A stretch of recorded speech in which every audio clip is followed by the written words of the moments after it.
शलोम।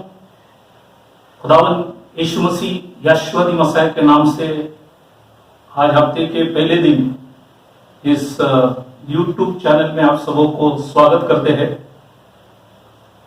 और आज हम एक नए विषय की ओर जाएंगे। We all welcome you to the YouTube channel in the name of Yashwadi Messiah. And today we will go for a new topic, and that is about the fifth month of the biblical calendar, the 9th of Av, which is called Tishwa Av, that is called in Hebrew Tishwa, which is July-August month. आज अपन एक नए विषय की ओर हम जाएंगे, और वो है कि इस पवित्र शास्त्र के अनुसार ये 5वां महीना जो बाइबल की जो पंचांग है, कैलेंडर है, उसी में जो 5वां महीना है उसके 9वां दिन, उसको इब्रानी भाषा के अंदर ये कहा कि तीसवा अबाव। ये तीसवा अबाव ये है जुलाई अगस्त महीना। तो ये बाइबल के कैलेंडर के मुताबिक ये जो महीना है, हालांकि हम आज जुलाई में हैं, लेकिन बाइबल के मुताबिक, वचन के मुताबिक जुलाई 22 तारीख को ये जुलाई महीना शुरू होते, और 9वां जो दिन है उस महीने के 5वां महीने के 9वां दिन जो है वो जुलाई 30 तारीख होगा। ये हमारे इंग्लिश कैलेंडर के द्वारा, मतलब आज हम लोग ये इंग्लिश जो पंचांग है इसी के द्वारा आपको ये समय, जो बाइबल की जो समय है उसको मैंने आपको बताया कि वो है कि 5वां महीने के 9वां दिन, the 9th of Av, which is July 30th. Gregorian calendar, the month starts from July 22nd. That is the beginning of this month of July. So therefore, the 9th of Av is called Tisha B'Av. This Tisha B'Av, that is the subject that we'll see today. इसी विषय में हम लोग आज खुदा के पवित्र कलाम से देखेंगे कि बाइबल में क्या लिखा है, क्योंकि हर एक चीज खुदा ने इस किताब के अंदर लिखे रखा है। इसलिए उसने वचन के अंदर लिखा है कि शास्त्रों को ढूंढो, और ढूंढने से सब बातों को लिखा है। तो जो भी वचन के अंदर जो भी घटना होते हैं, विश्व में जो भी घटना होते हैं, ये सब बातों को खुदा ने इस किताब के अंदर लिखा है ताकि हम इसको पढ़े और इसको हम समझ सकेंगे। तो इसलिए आज इस विषय में जाने से पहले हम प्रार्थना करेंगे। तो आइए हम प्रार्थना करेंगे। खुदावंद यीशु मसीह, इस समय के लिए हम खुदावंद तुझे धन्यवाद देते। आज जो भी वचन यहाँ पे इस 5वें महीने के बारे में लोगों को समझाएंगे, प्रभु तेरी आत्मा से हमें प्रकाशित कर, सुनने वाले सुनाने वाले दोनों को तेरी आत्मा से हमें सिखा, ताकि हम सीखकर तुझे आदर सम्मान करें, तेरे नाम की महिमा करें। हम सभी के अपराधों को क्षमा कर, और जितने हम सीखे हम कटे, और आप हमारे जीवन के अंदर बढ़े। सबों को आशीष कर। छोटी सी विनती खुदावंद यीशु मसीह के नाम से मांगता हूं, सुन कबूल कर, आमीन। तो आज ये नया विषय मैं वापस इसको रिपीट कर रहा हूं, वापस बता रहा हूं। I am repeating the same thing. It is the 5th month of biblical calendar, the 9th of Av, which is called Tisha B'Av. Tisha B'Av is the subject that we'll see today. What all happens or happened in the biblical time, then historical facts, all that we'll see today. तो आज जो नया जो विषय जो हम लोग, मैंने कहा कि ये जो 5वां महीना है बाइबल के अंदर, जो बाइबल के पंचांग के अंदर जो 5वां महीना है, उसमें 9वां जो दिन है वो है तीसवा अबाव। ये तीसवा अबाव के विषय में आज हम लोग देखेंगे, जो जुलाई अगस्त महीना है इंग्लिश कैलेंडर में, उसी के विषय में हम लोग देखेंगे। तो मैंने वापस याद दिला रहा हूं, ये जो जुलाई महीना शुरू होता है ये महीने की 22 तारीख से, और उसका 9वां दिन जो है वो है जुलाई 30 तारीख। तो ये इसलिए जानना है क्योंकि इस महीने में बाइबल हम लोग पढ़ते, शास्त्र को जब पढ़ते, कुछ घटनाएं हो गई। तो मैंने आज आपको 7 घटनाएं आपको दिखाना चाहता हूं। शास्त्र के अनुसार ये तीसरा अबाव में क्या हुआ, मतलब 9 तारीख को उसके आसपास में क्या हुआ, उसी के विषय में हम लोग वचन से हम लोग देखेंगे। तो पहले शास्त्र की बातों को मैं आपको बताता हूं। यहाँ पे 7 वचन है जो आप इस बातों को ख्याल करना। पहला चीज ये है, the first thing will see about the scriptural facts about the ninth of wow. That ninth of wow is called Tisha B'Av. So what happened on the Tisha B'Av, that we'll see scripturally. So the first thing is that in Numbers chapter 33 verse 38 says that Aaron, who was the high priest, died on the first day of the 5th month. Then it also says in Numbers chapter 20-29, there was a 30 days of mourning. आज हम पवित्र शास्त्र जब पढ़ते हैं तो गिनती की किताब 33वां अध्याय 38 में लिखा है कि एरन जो खुदा की जो मुख्य याजक थे, वो लिखता है कि 5वां महीने के पहले दिन वो गुजर गई। और उसके बाद गिनती की किताब 20वां अध्याय 29 में लिखता है उन लोगों ने 30 दिन की विलाप किया, 30 डेज ऑफ मॉर्निंग। तो ये पूरा महीना जो 5वां महीना है, ये विलाप यहाँ पे हमको दर्शाता है। सभी लोगों ने एरन गुजरने के द्वारा सभी लोगों ने एक महीना पूरा मतलब 30 दिन उन लोग ने विलाप किया, ये वचन हमें बता रहा है। तो ये विलाप की समय है, ये है पहला वचन मैंने आपको बताया। दूसरा वचन जो बाइबल में लिखा है, the second thing is when we read Numbers chapter 13-20, it is also called the time of the first ripe grape. 13 chapter 32 says that 10 spies who went to spy the land for 40 days, they brought evil report.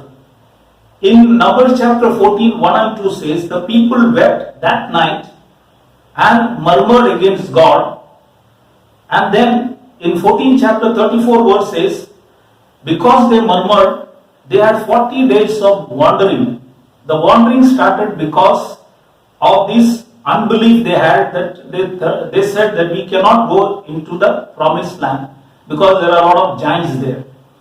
अब हम दूसरा वचन यह देखेंगे, गिनती की किताब 13वां अध्याय 20वां वचन जब हम लोग पढ़ते हैं, वहां पे लिखा है कि ये पहली पक्की दाग की समय है। तो ये पहली पक्की दाग की समय था। 13वां अध्याय 32 में लिखता है कि 12 जो वेद लेने के लिए भेजा हुआ लोगों में 10 लोगों ने, इजरायलियों में से जिनको भेजे गए उसमें 10 लोगों ने एक बुरे समाचार लेके आए। बोले कि वहां पे अनाकी के लोग रहते हैं, अट्टे कट्टे लोग रहते हैं, हम वो जगह कब्जा नहीं कर सकेंगे। तो उन्होंने एक बुरी समाचार को लेके आए। और 14वां अध्याय पहला वचन और दूसरा वचन गिनती की किताब जब पढ़ते हैं तो वहां पे लिखा है कि उस रात को लोगों ने रोए, और लिखा है कि उन्होंने खुदा के विरुद्ध कुड़कुड़ाने लगे। और ये जो लोगों ने रोए और कुड़कुड़ाने लगे और उन्होंने कहा कि हम वापस मिस्र देश में चले जाएंगे, इसी की वजह से खुदा भी उनके ऊपर नाराज हो गए। और 14वां अध्याय 34 वचन में लिखता है कि उनका 40 साल की जो भटकना शुरू हो गई।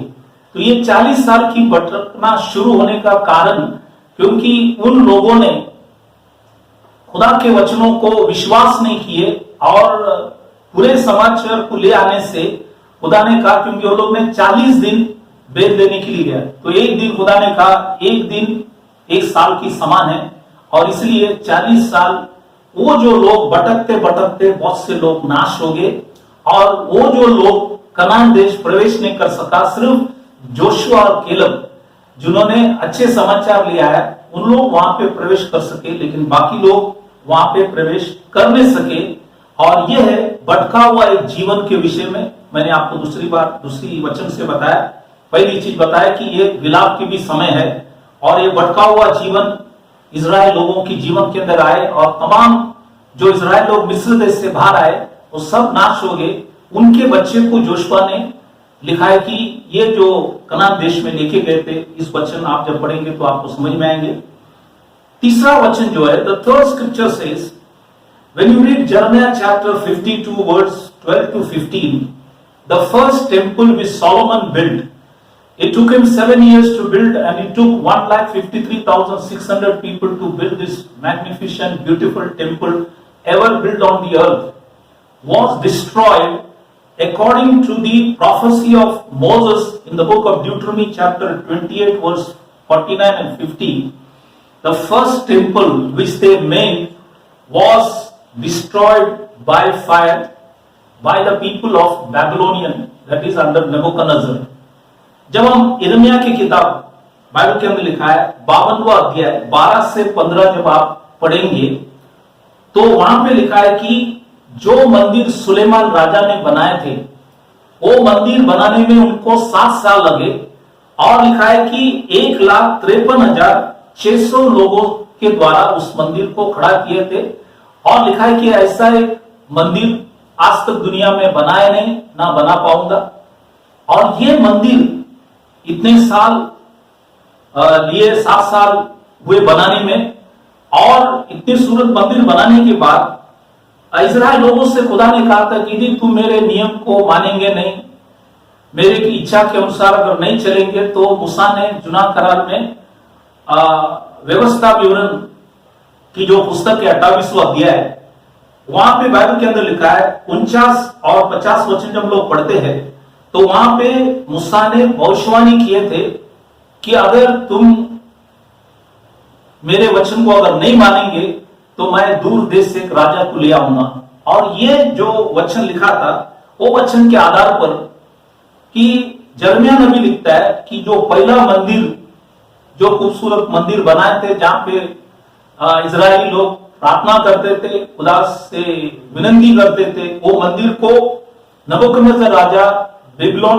की लोगों ने आकर लिखा कि उस मंदिर को आग से नष्ट कर दिया। तो ये फर्स्ट टेम्पल जो था, पहले जो मंदिर था खुदा ने सुलेमान के द्वारा बांधे थे उसका नष्ट हो गया। ये है तीसरा जो वचन मैंने आपको बताया। यहां पे मैंने जैसे बताया कि ये विलाप की भी समय है, ये भटकने का समय है और ये आग से मंदिर नष्ट हुआ। तो यहां पे मैंने आपको तीसरा वचन भी बताया, यिर्मयाह नबी लिखता है और ये सब जो घटना है 5वां महीने में और उसके 9वां दिन को ये सब घटनाएं हुए। खास करके जो पहला वचन मैंने बताया 30 दिन मतलब 9वां दिन भी उसमें आ गए और ये जो भेद देने वाले भी बुरे समाचार भी उसी टाइम में ले आए। तो यह है तीसरा उदाहरण मैंने बताया। अब चौथा उदाहरण, the fourth scripture is Jeremiah chapter 1 verse 3. It says the captivity of Israel also happened on the 9th of Av, that is on this day of Tisha B'Av. Tisha B'Av was the time when this captivity also took place. चौथा वचन जो मैंने आपको बताया कि यिर्मयाह की किताब पहला अध्याय तीसरा वचन में इजराइल लोग लिखा है कि यही 5वां महीना में उन लोग बंदुआने में चले गए और ये भी खुदा ने वचन के अंदर लिखा है कि 5वां महीने में बंदुआई में भी चले गए। तो ये बंधन का भी समय है, विलाप का समय है, भटकने का समय है और मंदिर वहां पे आप लिखेंगे मंदिर वहां पे नष्ट हो गए। जैसे आज खुदा लिखता है कि हम भी खुदा के मंदिर है, आज ये मंदिर भी नष्ट हो रहे और ये ज्यादा आप देखेंगे 5वें महीने में ये घटनाएं होता हुआ देखा। इसलिए मैंने आपको वचन से सारी बातों को बताया। 5वां वचन जो है जब हम यिर्मयाह की किताब the fifth scripture is Jeremiah chapter 28 verse 1, 8, 9, 15 and 16 when you read it, here is a prophet whose name was Hananiah. He came and prophesied things which were not right. Then the scripture it says that thou makest these people to trust a lie. Because this prophet Hananiah, he spoke a lie on the 5th month, and because he spoke a lie to the people, it says further that in the 7th month he died. यिर्मयाह की किताब 28वां अध्याय पहला वचन, 8वां वचन, 9वां वचन, 15वां वचन, 16वां वचन, ये वचन जब पढ़ता है वहां पे एक नबी था जिसका नाम था हनानी। ये हनानी नबी ने लिखा है कि वचन में तूने इन लोगों को झूठी आशा दिलाया है। तो झूठी आशा दिलाने से 5वां महीने इन्होंने झूठी आशा दिलाई और 7वां महीने में वो गुजर गए। तो यहाँ पे भी आपको मरण दिखा रहा है और ये झूठा नबी थे। यिर्मयाह नबी ने कहा कि तुझे खुदा ने भेजा नहीं और तूने इन लोगों को झूठी आशा दिलाया। इसी की वजह से कहा कि खुदा तुझे इस पृथ्वी से निकाल दूंगा और ये घटना 7वां महीने में हो गई। तो ये भी एक मरण घटना, ये भी 5वां महीने में हुआ। तो ये है 5वां वचन मैंने आपको बताया। The 6th scripture is Zechariah chapter 7 verse 3 to 5. When you read it there, in this month that they were mostly in captivity, during the time of captivity, they were weeping, mourning and fasting during the time of captivity, because they were doing it so that in future they may not face these kind of problem. That's why in captivity they were weeping, mourning and fasting. जकरिया की किताब 7वां अध्याय 3 से 5 जब हम लोग पढ़ते हैं तो वहां पे वचन में लिखा है कि उस 5वें महीने में लोग क्या करते थे, बंधुआई में जब थे तब लोग रोते थे, विलाप करते थे, उपवास भी करते थे, क्योंकि उन्होंने ये बहुत बड़ी घटना देखा कि परमेश्वर का मंदिर गिर गए और वो लोग स्वयं बंधुआई में चले गए। और उन्होंने वचन जब पढ़कर बंधुआई में बढ़कर पढ़े तो उन्होंने पीछे जब देखा वचन में तब देखा गया कि वहां पे 40 साल इजराइल लोग भटका हुआ जीवन जीते थे। और ये सब उन्होंने जब पढ़े और पढ़ने के बाद लिखता है कि उन लोग रोते थे, विलाप करते थे और कई बार उन्होंने उस 5वें महीने में उपवास भी किए ताकि ये आने वाले विपत्ति से गॉड उनको बचाने के लिए लोग ने किए थे। ये है 6वां वचन मैंने आपको बताया। The 7th scripture is Luke chapter 19:41 to 44. When we read it, it says the second temple that was built by the people who came out of captivity, especially by Zerubbabel, Joshua and all the remnant people along with Nehemiah and Ezra. When they built the second temple, it says when Jesus Christ was on this earth, when he saw this temple, Bible says he wept and he said, you have not understood my visitation. And he said, a day will come when one stone shall not be upon another stone. This is a prophecy Jesus Christ spoke. And after his death, 40 years later, you will see that the Romans came and destroyed the first temple in AD 70. आज लूका की किताब 19वां अध्याय 41 से 44 वचन जब लोग पढ़ते हैं तो वहां पे खुदावन यीशु मसीह स्वयं ये जो दूसरा मंदिर जब जरुब्बाबेल, जोशुआ और बचे हुए लोग नेहमिया, इज़रा, इन सभी लोगों ने बंधुआई से छूटने के बाद जो मंदिर बनाए, वो मंदिर को खुदावन यीशु मसीह ने जब देखकर, बाइबल के अंदर लिखा है मंदिर को देखकर रोया और कहा कि क्योंकि तुम उस अवसर का जब तुझ पर कृपा दृष्टि की गई न पहचाना। जब कृपा दृष्टि किया उन लोगों ने पहचाना नहीं। और बाइबल के अंदर लिखा है और रोम साम्राज्य के लोग टाइटस के द्वारा इन सभी लोग आकर लिखा है कि उस मंदिर को उन लोग ने यीशु मसीह के मरने के बाद 70 साल AD 70 में उस मंदिर भी लिखा है कि 5वां महीना 9वां दिन में लिखा है कि तिशा अबाव में, मतलब 9वां दिन में उस मंदिर भी वहां पे बाइबल के अंदर लिखा है उनको भी नष्ट कर दिया। ये है 7 उदाहरण मैंने बताया और ये जितने भी 7 उदाहरण मैंने बताया ये सब घटनाएं 5वें महीने में हुआ और खास करके 5वें महीने के 9वां दिन में हुआ, मतलब तिशा अबाव में हुआ, जो मैंने कहा कि इब्रानी भाषा में लिखा गया। तो ये वचन के द्वारा मैंने आपको 7 उदाहरण दिए गए कि यहाँ पे ये विलाप का समय है, भटकने का समय है, मंदिर का नाश होने का समय। दोनों मंदिर के नाश उसी टाइम में हुए। इजरायली लोग बंधुआई में चले गए, झूठे नबी लोग आकर लोगों को झूठी आशा दिलाए और ये सब घटनाएं इस 5वां महीने में हुआ। ये वचन से मैंने आपको बताया। So all this scriptures that we read, it happened on the 5th month and on the 9th day, which is called the Tisha Abav. That was the day when this all happened, and it was also a time of mourning. It was a time of wandering. It was a time when the first temple and the second temple was destroyed. It was also the time of captivity, and it was also the time of weeping, mourning, and as also a time of fasting.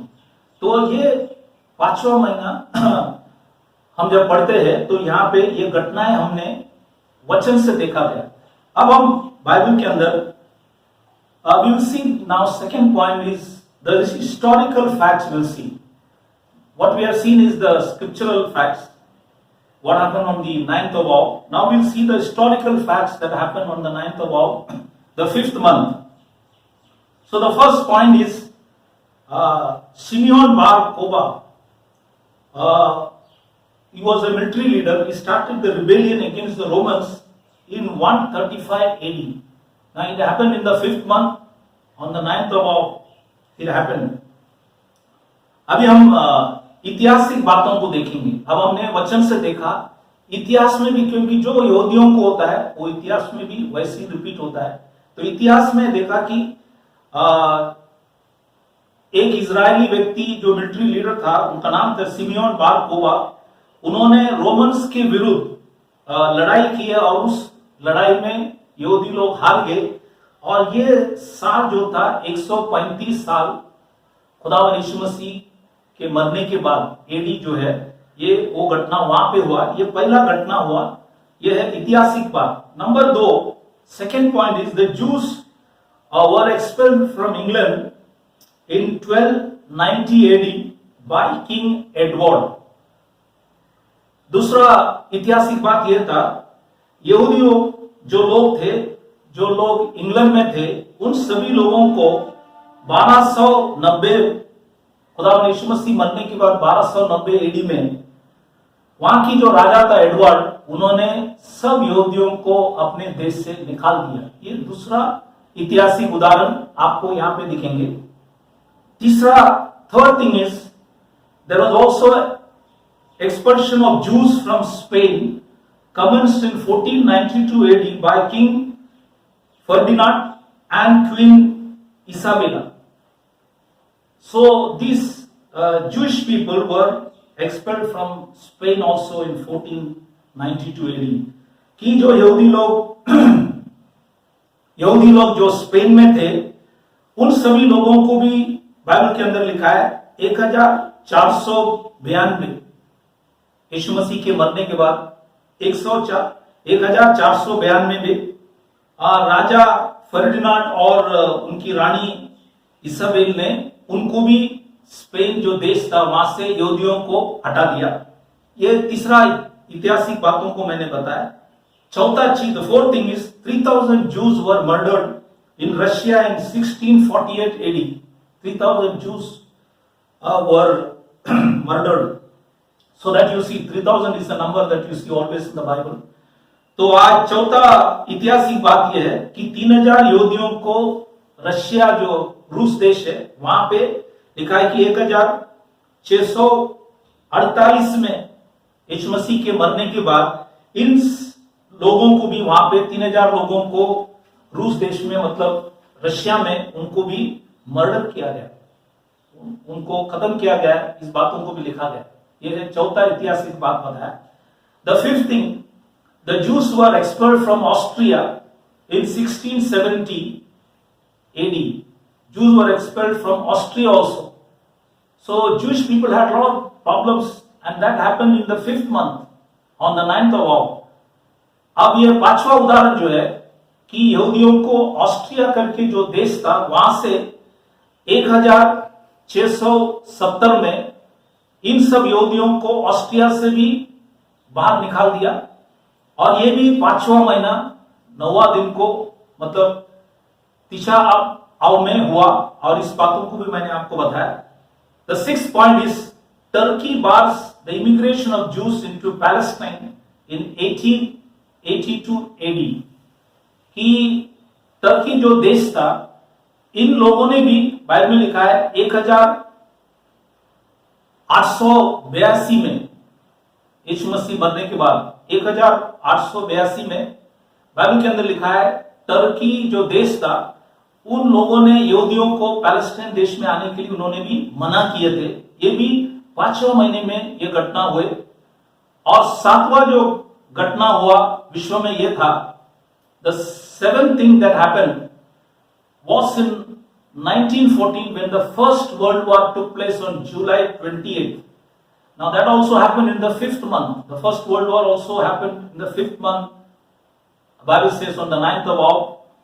तो ये 7वां ऐतिहासिक बात है। पहला महायुद्ध जो शुरू हो गया 1914 में, वो जुलाई 28 तारीख को, मतलब ये 5वां महीना 9वां दिन को हुआ। ये है 7वां उदाहरण मैंने आपको बताया ऐतिहासिक बातों को। और 8वां जो है, the 8th point is, we in India, we saw the floods in Mumbai and in all the suburbs in 2005 and again in 2019. We saw the floods happen in the 5th month in Mumbai and in all the suburbs, and a lot of people died, properties lost, and a lot of situation we saw during the time of the flood. 8वां बात यह है, ऐतिहासिक बात, जब हम सब हिंदुस्तान में रहते हैं तो हम मुंबई के अंदर ही 2005 में और 2019 में बहुत बड़े बाढ़ आए, जिसकी वजह से बहुत से लोग गुजर गए, बहुत चीजों की नष्ट हुए। और ये भी 5वां महीने में हुआ। तो ये है, मैंने ऐतिहासिक बातों को भी आपको बताया, शास्त्र से भी आपको बताया कि ये सब घटनाएं 5वां महीने में हुआ। इसलिए ये 5वां महीने में इजरायली लोगों के ऊपर भी, विश्व में बहुत से घटनाएं, बहुत से विपत्तियां, आफात, बाइबल के अंदर लिखा है, लोगों के ऊपर आते हैं। कई घटनाएं इसी तरह में होता है। इसलिए इस बातों को आपको समझाए ताकि आप इस बातों को ख्याल करें, ताकि परमेश्वर इसी वचन के द्वारा आपकी समझ बढ़ाए, ताकि प्रभु आशीष करे। Now we'll go to the third point. The third point is the 5th month of 2020. Now biblically when we see, the new year started on March 25th. And today we are in the 4th month, which is called the month of Tammuz. And this 5th month starts on July 22nd. And the 9th of the 5th month is July 30th. So therefore we need to understand this, that biblically there are many things we need to know this. तो आज हम लोग तीसरा जो point है वो है 5वां महीना, जो 2020 की 5वां महीने के विषय में हम लोग देखेंगे। ये मेन चीज जो आपको ये बताना ये है कि नया साल जो बाइबल के पंचांग के अनुसार जब शुरू हो गए, वो था मार्च 25 था नया साल। तो उसी के आधार पर आज हम लोग चौथा महीने में है, वो महीना है हिब्री भाषा में तामुस महीना।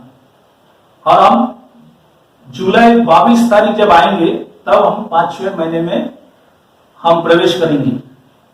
तो ये जो 5वां महीने में जब प्रवेश करेंगे, उसका 9वां दिन जो है, 5वां महीने के 9वां दिन जो 30वां अब जो मैंने बताया, अब जो है तीसरा अब, ये जो दिन है, उस दिन में मैंने आपको बहुत से घटनाएं वचन से और ऐतिहासिक बातों को भी बताया। तो इसलिए आज अभी ये महीना जब आ रहे हैं, तो इसलिए हम लोग इस बातों को ख्याल करना है। क्योंकि पहला पॉइंट आपको ये बताना है कि आज हम ऑलरेडी महामारी के बीच में है, और ये और भी बढ़ सकता है, क्योंकि रोज हम आज देख रहे हैं कि बढ़ रहा है, और भी अलग अलग विपत्तियां भी घट सकता है। क्योंकि वचन के द्वारा, इतिहास के द्वारा हमने देखा कि कई घटनाएं हुए, भटका हुआ जीवन, विलाप के समय मंदिर नष्ट हो गए, ये सारी बातों को हमने देखा गया। और इसीलिए ये जो भी महामारी है, और भी कोई चीज है, ये बढ़ सकता है। See in this 5th month, the pestilence that is going on may increase along with other calamities due to the scriptural and historical facts that we have seen from the Bible. तो इसलिए ये जो भी हम महामारी देख रहे हैं या और कोई विपत्तियां, ये भी विश्व में कर सकते हैं। इसलिए मैंने आपको इस बातों को याद दिलाया, क्योंकि ये महीने में हम लोग भी प्रवेश करेंगे। The opinion of medical experts also points out to the increase in pestilence in the world, including India. तो आज मेडिकल माहिर लोगों का भी राय ये है कि ये महामारी विश्व में बढ़ेंगे, और हिंदुस्तान के अंदर भी ये बढ़ सकता है। क्योंकि ये जो महीना मैंने बताया कि 5वां महीना जो इंग्लिश में लिखा है आओ, मतलब ये जो महीना है, यहाँ पे ये घटनाएं हमने वचन से देखा गया, हमने ऐतिहासिक बातों को भी देखा गया, इसलिए आज इस बातों को हमें ख्याल करना है। और आज हम लोग ये है कि ये रोज हम लोग महामारी बढ़ते हुए हम लोग देख रहे, और ये आगे और भी बढ़ सकता है, इसलिए हम इस बातों को ख्याल करना है। और एक विशेष बात यह है, the important thing that we want to say is that today we are seeing the increase in the pestilence on a daily basis, and we also know that as the first and the second temple was destroyed, in the same way today in the New Testament God says to the people, you are the temple. So people are the temple. Now that temple, the human temple, is being destroyed because of pestilence, and in the days to come much more may happen. Therefore we need to be careful. कि लिखा गया है कि अगर पहला मंदिर ये 5वां महीने में नष्ट हो गए, दूसरा मंदिर भी 5वां महीने में अगर नष्ट हो गए, जो महीना का नाम है आओ, और इसलिए नए करार के अंदर खुदा ने लिखा है कि मनुष्य खुदा का एक मंदिर है।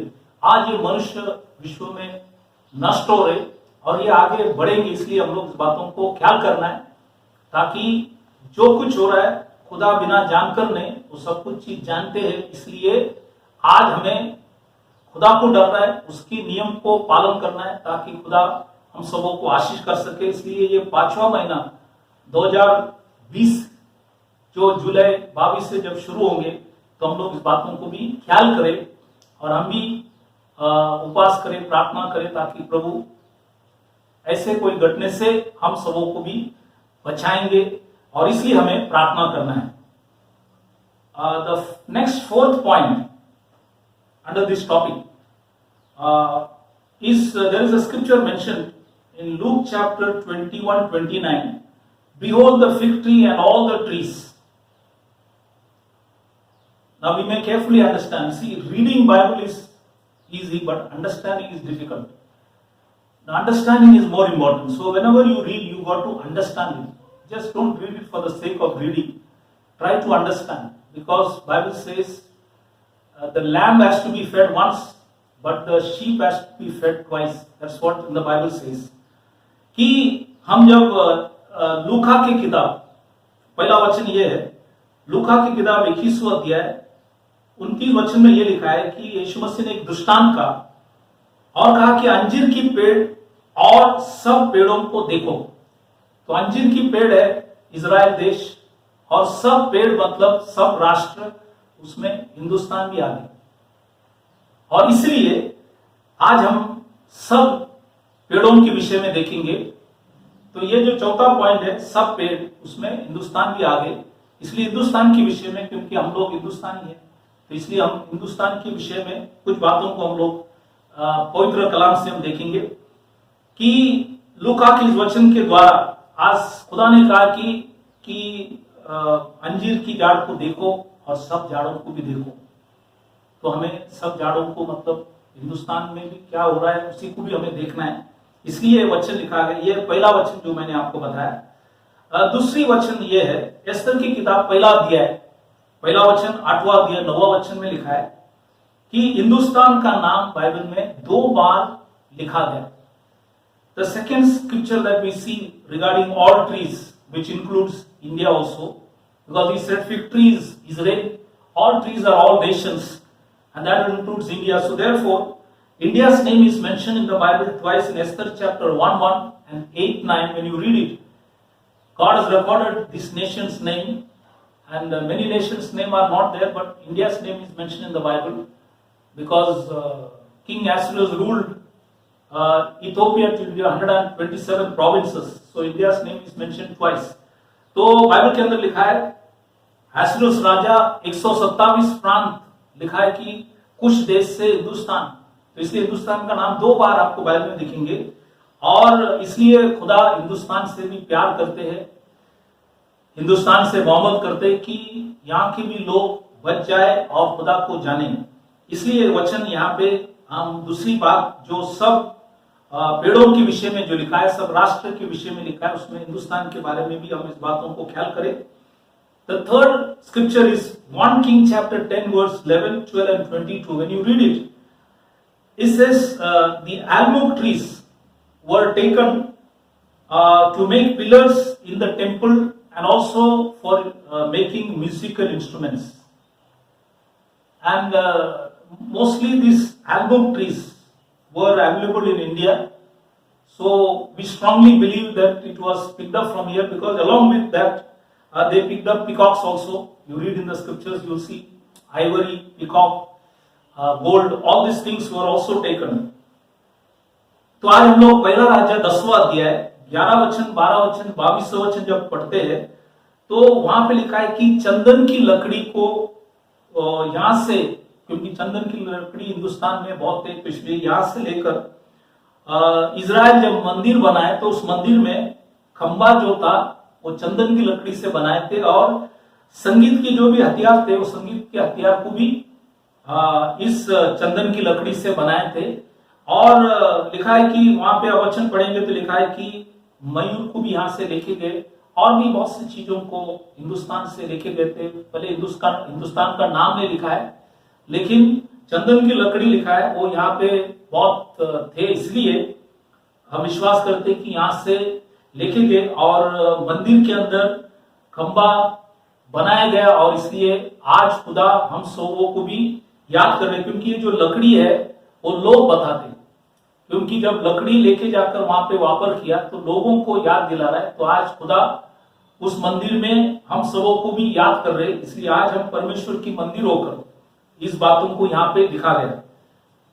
The first scripture is in Matthew chapter 14:20 when we read, when Jesus Christ fed 5,000 people, it says there were 12 baskets full of bread. So what this 12 baskets speaks about? The 12 baskets speaks about 12 apostles, and out of these 12 apostles, 2 apostles came to India. The historical fact says Thomas came to India and he came to Kerala, and Bartholomew came to Kalyan in Maharashtra. And Bible says in Acts chapter 1:8, you will be my witnesses unto the uttermost part of the earth. That word witness, in Greek it is called martyr. That means you will die in that land after preaching the gospel. तो मत्ती के सुवर्तमान 14वां अध्याय 20 वचन जब लोग पढ़ते हैं, खुदावन यीशु मसीह ने 5,000 लोगों को खाना खिलाए, रोटी खिलाए, तो लिखता है कि 12 टोकरी रोटी के टुकड़े से भरा हुआ था। तो ये 12 टोकरी क्या बता रहे? तो 12 टोकरी हमें 12 यीशु मसीह के प्रेरित के विषय में लिखता है। उसमें से 2 प्रेरित हिंदुस्तान में आए थे, और लिखा है कि प्रेरित थॉमस केरला में आए थे, और प्रेरित बार्थलोमेव कल्याण में आए थे, जो महाराष्ट्र में है जगह। मतलब हम लोग जो, अब मैं अंबरनाथ में हूं, यहाँ से 8 किलोमीटर है कल्याण, तो कल्याण में लिखा है कि बार्थलोमेव आए थे, क्योंकि वचन में लिखा है, प्रेरित की किताब 1 अध्याय 8वां वचन में लिखा है, तुम मेरे गवाह बनेंगे। वो गवाह का मतलब यूनानी भाषा के अंदर गवाह की मतलब है कि तुमको उस देश में मारा जाएंगे, मतलब तुम गवाह मतलब तुमको खत्म किया जाएंगे। तो सुसमाचार प्रचार करने के बाद जहां भी है उन सभी प्रेरितों को जहां जहां उन लोग गए थे वहां उनको मार दिए थे, नाश किए थे। ये वचन को लिखा गया, इसलिए इनका गवाही बहुत बड़ा है। और ये मैंने आपको 4था पॉइंट बताया गया, और हिंदुस्तान के अंदर भी खुदा ने इस देश के ऊपर बहुत से बड़े मोहब्बत किया, इसलिए यहाँ पे थॉमस आकर खुदा के वचनों को इस देश में, बाइबल के अंदर लिखा है, जो टोकरी के अंदर जो बाइबल में रोटी था, वो रोटी को यहाँ पे उन्होंने खाली किया, और यहाँ पे लोगों को वचन बताया गया। और आज हमें वो जो वचन उन्होंने प्रचार किया उसी में हमें वापस लौटना है। इसलिए ये मैंने आपको 4था वचन सब पेड़ों के विषय में, खास करके हिंदुस्तान के विषय में मैंने बताया। 5वां वचन ये है, the 5th thing is we must pray for India, because Romans chapter 10:1 says, Paul says, my heart's desire and my prayer to God that Israel may be saved. Today we can say our heart's desire and prayer to God that India may be saved, and we must pray every day for the nation to be saved, and that is our responsibility. इसलिए आज हम, वचन में लिखा है कि Romans की किताब 10वां अध्याय 1 वचन में पॉल लिखता है, ये भाइयों मेरे मन की अभिलाषा और बाइबल लिखा है उनके लिए मतलब यहूदियों के लिए परमेश्वर से मेरी प्रार्थना है कि ये उद्धार पाए। तो अगर पॉल की अभिलाषा और इच्छा था तो आज हमारी भी अभिलाषा और बाइबल के अंदर लिखा है प्रार्थना ही होना चाहिए कि हिंदुस्तान भी बच जाए। तो रोमन्स की किताब पहला अध्याय 10वां अध्याय पहला वचन में लिखा गया। इसलिए आज हम भी इस देश के लिए प्रार्थना करें क्योंकि खुदा इस देश से भी मोहब्बत करते हैं और इसलिए आज हम भी इस वचन के द्वारा इस देश के लिए प्रार्थना करें ताकि गॉड इस देश को भी आशीष करे। The sixth point scripture is that God spared through Jonah in Jonah chapter 4:11 he spared Nineveh. Now he spared Nineveh in Acts chapter 19. When you read, God had mercy upon Ephesus, and in that is Acts chapter, when we read, we will 19 we will see it, and in Acts chapter 17:22 God had mercy upon Athens, that is in Greece. Now all these places God saved the people. In Nineveh 1,20,000 people were saved. In Ephesians a church was established. Athens, many came to Jesus Christ, many believed because Paul preached there. अब हम जब छठवां वचन ये है, जोना की किताब 4 अध्याय 11 वचन में लिखा है, खुदा ने निनवे के ऊपर तरस खाए और 1,20,000 लोगों को बचाया। प्रेरित की किताब 19वां अध्याय जब पढ़ेंगे तो एफिशियंस के लोगों को भी बचाया। वहां पे खुदा ने 19वां अध्याय में लिखता है एक मंडली भी वहां पे स्थापन हुए। और प्रेरित की किताब 17वां अध्याय 22 में लिखता है एथेंस, ये जो जगह है ये ग्रीस देश है, वहां पे भी खुदा ने बहुत से लोगों को बचाया। और इसलिए अगर खुदा ने इस सब जगह पे ऊपर निनवे के ऊपर तरस खाया, एफिशियंस के ऊपर तरस खाए, एथेंस के ऊपर तरस खाए, तो आज हम खुदा से विनती करें, खुदा इस देश के ऊपर तू तरस खा और इस देश के लोगों को भी तू बचा। इसलिए the seventh scripture that I want to speak is on the Acts chapter 15 verse 15 to 17. He says, you see the background of 15th chapter of Acts, that the Gentiles were saved, but the Pharisees came and started teaching that except you be circumcised, you cannot be saved. Now for these 3 apostles and Barnabas, they came to sort out this matter. And that time the last speaker was James. And James spoke and said that he quoted the book of Amos, chapter 9:11, and that scripture is recorded in Acts chapter 15 to 17. He says, I will remain and build the tabernacle of David which is fallen down, and I will build the ruins thereof, and I will set it up, that the residue of men may seek the Lord, and all the Gentile on whom my name is, they may be saved. This is the words of the Lord God Almighty. और इसी के द्वारा कि प्रेरित की किताब 15वां अध्याय 15 से 17 जब हम पढ़ते हैं तो वहां पे आप 15वां अध्याय जब पढ़ेंगे तो वहां पे अन्य जाति लोग जब विश्वास में आए तो ये फरीसी लोग आकर उनको सिखाने लगे कि जब तक तुम्हारी खतना नहीं होता है तो तुमको उद्धार नहीं है। तो इस विषय में आप देखेंगे 3 प्रेरित लोग और बारनबस वहां पे आए थे, उसमें पॉल थे, पीटर थे और याकूब थे और बारनबस, ये 4 लोग आकर इस विषय में वो लोग ने उन सभी अन्य जातियों को समझाया। समझाने के बाद याकूब ने आखिर में खड़े रहकर एमोस के 9वां अध्याय 11 वचन को यहाँ पे उन्होंने दर्शाया और उन्होंने कहा कि दाऊद की गिरा हुआ डेरे को उठाऊंगा और उसके खंडरों को फिर बाइबल में लिखा है बनाऊंगा और उसे खड़ा करूंगा ताकि शेष मनुष्य और अन्य जाति लोग जिनके ऊपर मेरा नाम है वो सब बच जाए। तो ये अन्य जाति जो आखिरी दिन में हमारे समय में जो है वो लोग जो बचने के लिए आज हम खुदा से विनती प्रार्थना करें इस वचन के आधार पर आखिरी दिन में गॉड अन्य जाति में से बहुत से लोगों को बचाएंगे, क्योंकि ये दरवाजा खुदा उस समय के अंदर बंद करेंगे। और ये भी वचन बाइबल के अंदर लिखा है, जब हम रोमन्स की किताब 11वां अध्याय 25 में जब पढ़ता है तो लिखता है कि अन्य जाति की परिपूर्णता होएंगे, तो कंप्लीट होंगे, परिपूर्ण करेंगे, तो उससे पहले अन्य जाति लोग को गॉड इस वचन के द्वारा बचाएंगे। इसलिए आज हम विशेष करके हिंदुस्तान के लिए भी प्रार्थना करें कि हिंदुस्तान में जो भी बचे हुए अन्य जाति लोग हैं जिनके ऊपर खुदा के नाम है, वो सभी लोग बच जाएंगे, ताकि गॉड सबों को आशीष करे। इसलिए आज मैंने आपको बाइबल के मुताबिक ये जो 5वां महीने के विषय में मैंने आपको बताया, और 5वें महीने में आपको मैंने शास्त्र से भी बताया, ऐतिहासिक तौर से भी बताया।